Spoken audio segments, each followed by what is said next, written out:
530 days after their capture, a chaotic, emotional homecoming for 9 weary men who thought they may never get out of Syria alive. Nothing like a formal handover to their relatives. One woman is overcome and collapses. Lebanese security couldn't hold back the rush of people wanting to embrace their loved ones. Some of the freed hostages didn't have to walk. The relatives are in the crush. They've waited since May last year for this breakthrough. There have been false alarms, but this is a reality now.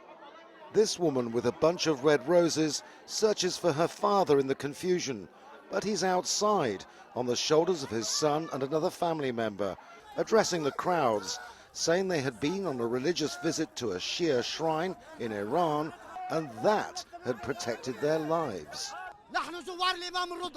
We visited the shrine of Imam el-Rida, and with his protection, our lives were saved.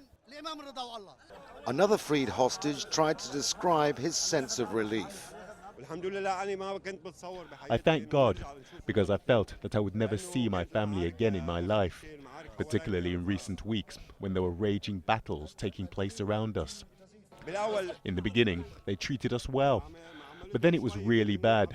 In the last few months, they imprisoned us in a room where the temperature would reach 50 degrees. The doors were constantly closed. In Istanbul, the 2 Turkish Airlines pilots, kidnapped in a reprisal 2 months ago, were also being reunited with their families.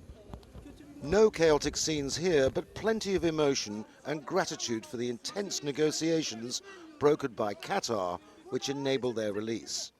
And one of the pilots says they were not abused by their captors. We were not treated badly, I can say that clearly. We were not exposed to verbal or physical violence. If that had been the case, you can be sure that we would not have arrived home. And back in Beirut, finally celebrations in the predominantly Shia southern districts of the city, from where the 9 men had set out a year and a half ago. Questions remain about the identities of the armed group that kidnapped the Turkish pilots.